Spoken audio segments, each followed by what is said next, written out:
vamos al sitio, bajamos, probamos en el museo. Está cerrado, Y vamos a ir a la alta, sí. Si gustan pasar al museo, podemos pasar también de la isla.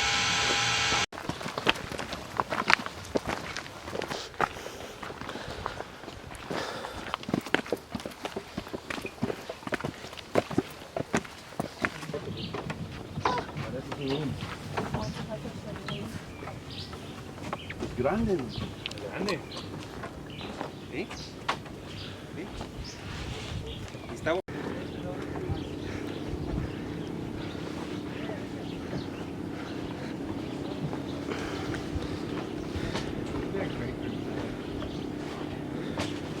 If we could all get up here, this would be a great group photo. I know we're not. That's why I say if we could. Yeah. Darren, where are you going? By the church. She found a snake? Yeah. What? She found a snake. Oh. So they're from different places.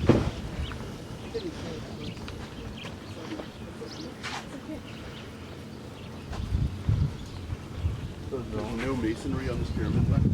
They took it all, I'm sure. Wait, what if they were? Yeah, like Jungle pigs. Snacking. I love them too. Howlers in the background.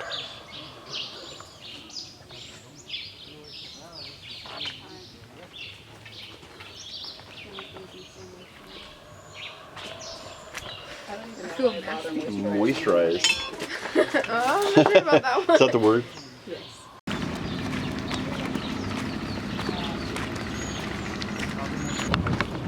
Gracias.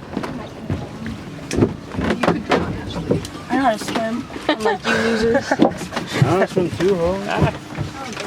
It's just better to be extra safe.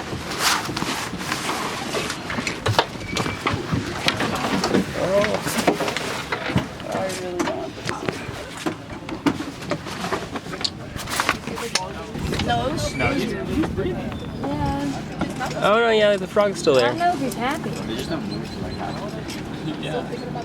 It's hot, so he doesn't want to expend Morgan.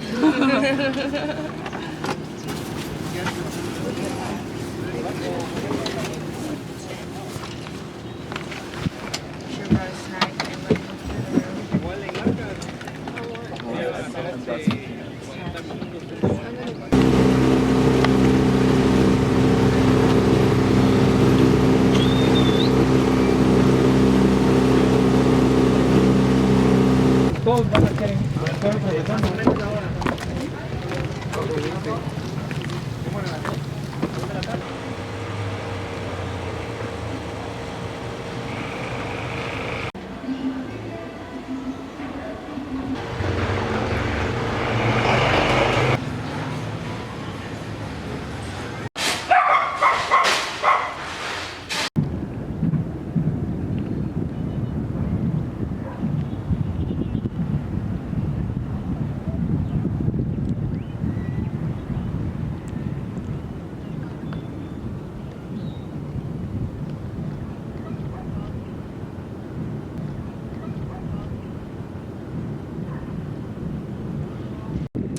So this is Flores.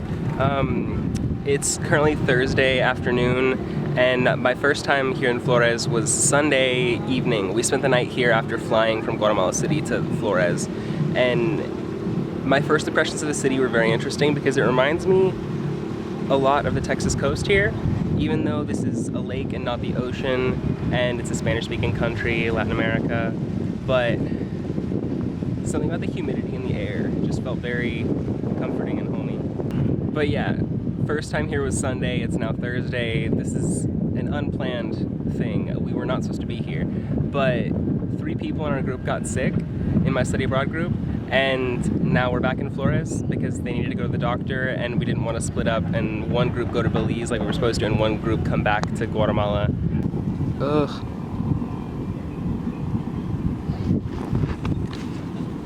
Did I put my headphones? I guess, yeah.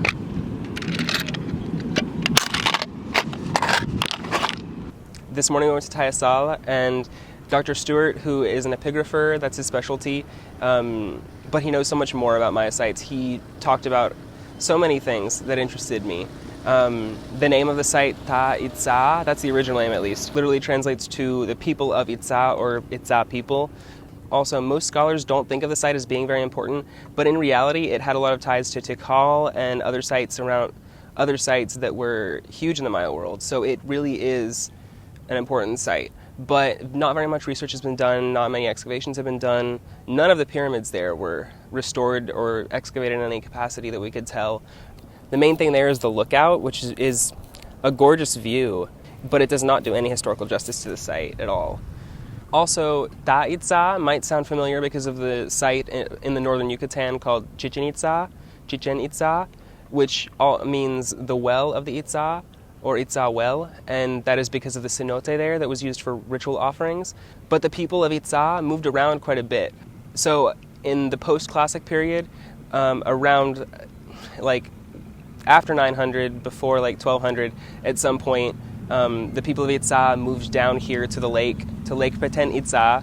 And another little-known fun fact is that most Maya courts were probably quite mobile and moved around a bit over the generations and over hundreds of years, just out of necessity, kind of.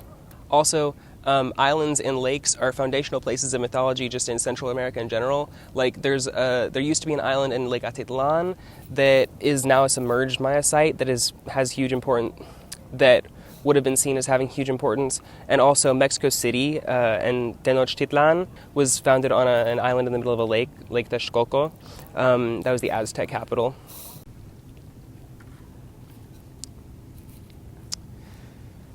So, the first record of the Itza people being here on the lake is in 1524, I believe, around the time Iximché was getting conquered by Pedro de Alvarado. This is going to be a huge history lesson about Guatemala, basically. Hernan Cortes, who conquered the Aztecs in central Mexico, came down to the coast of Honduras via land to rein in one of his officers that had gone kind of rogue, even though he himself had gone rogue from Spain, in a way. So Hernan Cortes came down and found a bunch of people at this lake in a community and in an area where no one else was thought to be living, in the Petén. Kind of side tangent real quick, but the Petén has always been super isolated from the rest of Guatemala, basically. Dr. Stewart said that in the 90s, the first road was built, like paved road was built to this area, to Flores, to the Petén. The Petén is like the very northern department in Guatemala, so it's separated from the highlands. And in a lot of ways, it's very similar to the Yucatan in Mexico. Linguistically, it's very similar, and just the culture, the people are quite similar. So it has more ties there. But back to the Itza people. Another time that the people around Lake Petén Itza, the Itza people, were encountered was during an expedition of a friar down from Mérida in the Yucatan to convert the natives. And when he got here, the Maya response was that, come back when it's 8:00.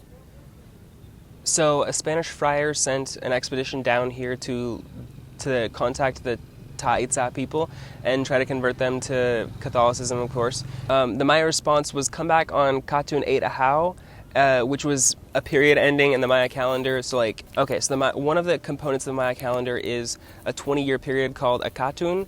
Every 20 years that the Katun would end, and that would be something that was celebrated by the Maya people. Usually a stela was erected, maybe an altar, and that's how it was celebrated by the kings in royal courts across the Maya world. So the next Katun ending was Katun 8:00, and that was in 1697. So the friar went back to Mérida and researched the Mayan calendrical system and figured out when that was, and it was 1697. So the Spanish were adapting their movements to the Maya calendrical system, which is a very interesting idea. And in 1697, the Spanish sent another expedition, and the Maya court that received them was like, yeah, the Maya king that received them allowed the Spanish in because the ending of Katun 8:00 meant that there was supposed to be some grand change. That was what the prophecy was. And it was a great change. And that was the fall of Tayasal. and now this area to the north, over there, you know, off that way, the northern coast from the island of Flores, there is a site called Tayasal, but that actually isn't the main site. The main site of Tayasal was here on the island of Flores. And also, just going back to the name Tayasal, Itza is the origin of the name Tayasal. So those are some of the interesting things that I learned this morning when I went to Tayasal. I have thoroughly been enjoying Dr. Stewart's knowledge, I have thoroughly been enjoying Dr. Stewart sharing his knowledge, and I appreciate it so much. So thank you, Dr. Stewart, for everything that you've taught us on this trip. I'm going to go walk around Flores some more and enjoy my time here because we're leaving in the morning, sadly. I would love to kayak on the lake. Okay, I lied. I'm not going to go quite yet. Just one last idea that I'm going to leave you guys with before I go walk around some more, is that the lakes of Guatemala are freaking gorgeous, which is something that I was totally not expecting from Guatemala and something that I don't think people hear about hardly ever. I'd heard of Lake Atitlan and I'd heard that it was gorgeous, but seeing it in person really hit me. It's probably my favorite place that we've been on this trip. Well, Lake Itza now and Lake Yasha that we've been to are gorgeous as well. So, but yeah, I really want to go back to Lake Atitlan.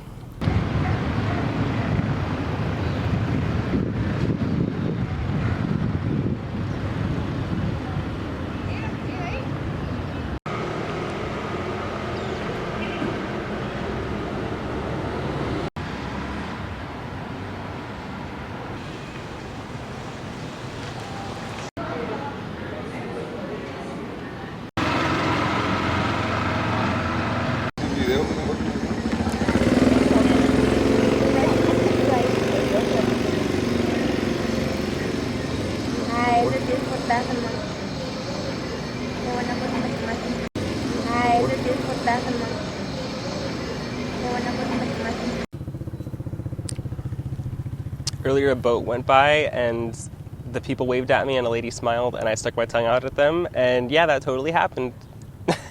Because I was filming myself holding up the camera and they were going in front of me in the water. Yeah, it was awkward. But public vlogging for the win. Peace and goodbye. Goodbye for real.